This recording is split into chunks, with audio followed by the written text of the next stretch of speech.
Hi అండి, అందరికీ నమస్కారం. నేను మీ doctor Sai Chandra, consultant joint replacement and arthroscopy surgeon, pulse heart super speciality hospital Miyapur. So ఈరోజు మనతో ఉన్నారు ప్రముఖ కార్డియాలజిస్ట్ డాక్టర్ మువా శ్రీనివాస్ గారు. సో సార్ని అడిగి కొన్ని ముఖ్యమైన ఇంపార్టెంట్ డౌట్స్ని మనం క్లారిఫై చేసుకుందాం. సార్, ముఖ్యంగా మీరు టైం ఇచ్చినందుకు చాలా thanks. Thank you sir. So first of all, చాలామంది కామన్గా అడిగే డౌట్ ఏంటంటే, ఈవెన్ ఆర్థోపెడిక్స్ నా ఓపీలో కూడా, సార్ ఇక్కడంతా లైట్గా ఏదో పెయిన్ వస్తుంది సార్ అని వేగ్గా చెప్తుంటారు. సో నార్మల్గా ఉండే ఒక చెస్ట్ పెయిన్కి, కార్డియాక్ హార్ట్ అటాక్ పెయిన్కి ఎలా డిఫరెన్షియేట్ చేసుకోవాలి? మొదట మనం కారణాలు చూసినప్పుడు ఛాతీలో నొప్పికి చాలా శాతం, అంటే ఆల్మోస్ట్ లైక్ 65 నుంచి 70% వరకు అది ఎముకలు, కండలు, ఛాతీలో ఉన్నటువంటి బోన్స్, మజిల్స్, దానిలో నుంచి వచ్చే నొప్పి కామనెస్ట్ బేసికలీ. దాని తర్వాత సెకండ్ కామనెస్ట్ ఛాతీ మధ్య భాగంలో వచ్చేటువంటి నొప్పుల్లో గ్యాస్కి సంబంధించినటువంటివి. ఇప్పుడు అంటే అన్న కోసం మనం అన్నం తిన్నాం అనుకోండి, ఛాతీ మధ్యలోంచి అది పొట్టలోకి వెళ్తుంది. కాబట్టి పొట్టలో ఉన్న ప్రాబ్లమ్స్ ఛాతీ మధ్యలోకి వస్తాయి. అది రివర్స్లో వచ్చినప్పుడు మూడో కామనెస్ట్ మాత్రమే గుండె నొప్పి. కానీ ఎప్పుడైతే గుండె నొప్పి వల్ల ప్రాణాపాయం ఉంటుంది, మజిల్ పెయిన్ వల్ల కానివ్వండి, గ్యాస్ పెయిన్ వల్ల ప్రాణాపాయం ఉండదు. సో ఏ ఛాతీలో నొప్పి వచ్చినా గుండె ప్రాబ్లం ఉందా లేదా అని రూల్ అవుట్ చేసుకోవడం సబబు. ఎందుకు? సింపుల్ లాజిక్ ఏం చెప్తుంది, మనకి సీరియస్ ప్రాబ్లం ఉందో లేదో చూసుకోవడం అవసరం. అది లేదంటే మనకి ప్రాణాపాయం లేదు, మిగతా మెల్లగా మనం చూసుకోవచ్చు. కాబట్టి చూస్తారు బేసిక్లీ. సో ఎవరన్నా ఛాతీ నొప్పి అని వచ్చినట్లయితే ముందు మనం ఇది బుర్రలోకి వస్తుంది. కానీ దీనికి ఇప్పుడు ఛాతీలో నొప్పి గుండెకి సంబంధించిందా, గుండెకి సంబంధించింది కాదా అనేది ఫస్ట్ మేజర్ డిఫరెన్సియేషన్. అలా చూడాలి అంటే గుండె నొప్పి ఎలా ఉంటుందంటే, నొప్పి అంటే దాని నేచర్ ఎలాగైనా ఆ పేషెంట్ ఫీల్ అవ్వచ్చు. కానీ నడిస్తే నొప్పి వస్తుందా?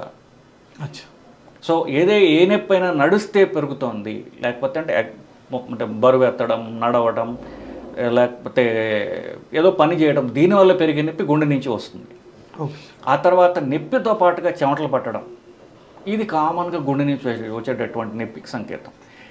థర్డ్ ఇంపార్టెంట్ ఏంటంటే, ఛాతీ సెంటర్ భాగంలో, అంటే పొట్ట పై భాగం నుంచి ఛాతీ సెంటర్లో గొంతు పన్ను దాకపోతుంది, లోవర్ దవడ దాకా పోయి ఇది ఎడం పక్కకి వెళ్తుంది. ఎడం భుజం నొప్పి, ఎడం చెయ్యి నొప్పి అన్ని ఛాతీలో నొప్పులు కావు, అంటే గుండెకి సంబంధించిన ఛాతీల నొప్పులు కావు.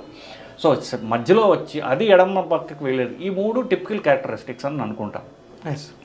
సో ఇవి ఇలా ఉంటే గుండె నొప్పి సంబంధించిన నొప్పి ఉండే అవకాశం ఎక్కువ అని మనం ఈ ఇనీషియల్ ఎవాల్యుయేషన్ అలా ప్రొసీడ్ అవుతాం. సార్, కొంతమందికి వాంతుల్లాగా వచ్చినట్టు అనిపిస్తుంది, అదేంటి సార్ అది? సో ఇప్పుడు గుండెలో మూడు రక్తనాళాలు ఉంటాయి. సో అది గుండె అంతా రక్త ప్రసరణ రావడానికి కవర్ చేస్తుంది. గుండె ముందు భాగం, గుండె కింద భాగం, గుండె పక్క భాగం. ఇప్పుడైతే గుండె కింద భాగం రక్తనాళం బ్లాక్ వచ్చిందో, గుండె కింద భాగంలో హార్ట్ అటాక్ వచ్చిందో, గుండె పొట్ట మీద కూర్చొని ఉంటుంది బేసికలీ.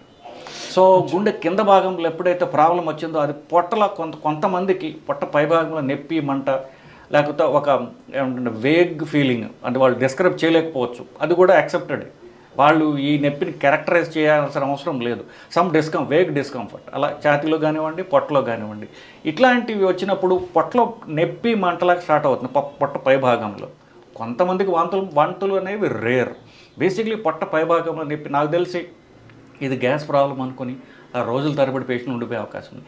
ఎస్పెషల్లీ ఎవరైతే వాళ్ళకున్నటువంటి రిస్క్ ఫ్యాక్టర్తో పాటుగా షుగర్ ఉండడం, సిగరెట్ తాగడం, ఇట్లాంటితో పాటుగా ఆల్కహాల్ అలవాటు ఉందో, వాళ్ళు చాలామంది ఏంటంటే ఇది ఆల్కహాల్ వల్ల వచ్చింది అని వాళ్ళు అపోహపడి డిలేడ్గా ప్రసరడం కామన్గా జరుగుతుంది. సో ఎవరికైతే ఇప్పుడు రిస్క్ ఫ్యాక్టర్స్ ఉన్నాయో, sugar, BP, family history, cigarette, ఈ 4 ఉన్నప్పుడు వాళ్ళకి పొట్ట పై భాగంలో నొప్పి వచ్చినా సరే ఒక్కసారి వాళ్ళు ఈసీజీ తీయించుకోవడం అనేది చాలా అవసరం.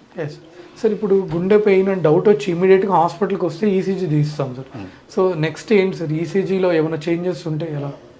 సో 100% ఈసీజీ అనేది సింపుల్ అండ్ బెస్ట్ టెస్ట్ అండి.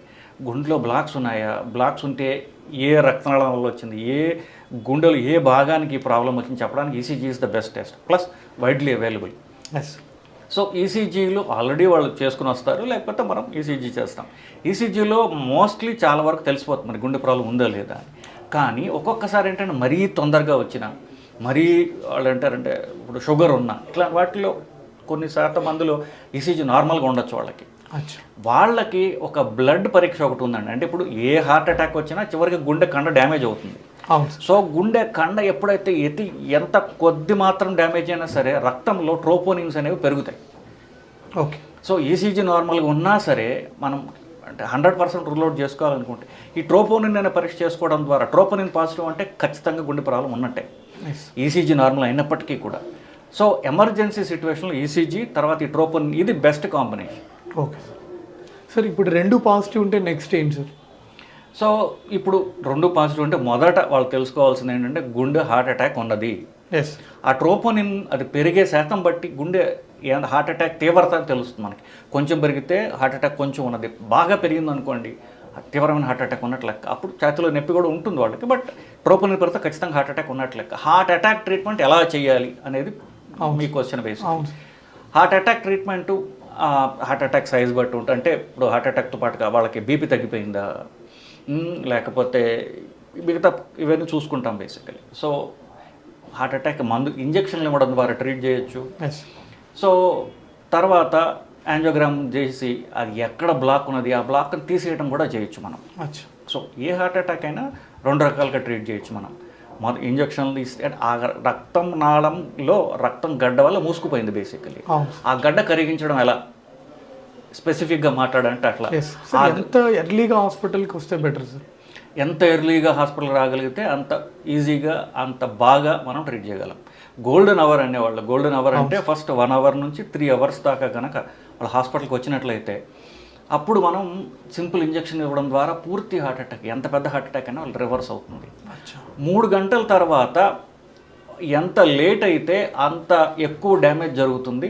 వాళ్ళ డ్యామేజ్ అయిన గుండెని మనం రివర్స్ చేయడానికి కూడా అంత కష్టం అవుతుంది. ఇది 12 గంటల దాకా. సో 12 గంటల లోపలికి వస్తే మనం మందు ఇవ్వడం ద్వారా కానివ్వండి, బెస్ట్ అయితే ఆ రక్తనాళాన్ని ఎక్కడ బ్లాక్ అయిందో యాంజియోగ్రామ్లో మనం ఐడెంటిఫై చేయాలి, ఆ బ్లాక్ క్లియర్ చేయడం ద్వారా మనం రివర్స్ చేయగలం, చాలా వరకు డ్యామేజ్ని రివర్స్ చేయగలం. 12 గంటలు దాటితే వాళ్ళకి డ్యామేజ్ అయిన గుండె రివర్స్ అవ్వడం చాలా కష్టం. సో 3 గంటల లోపల హాస్పిటల్కి రీచ్ అవ్వాలి. Yes sir.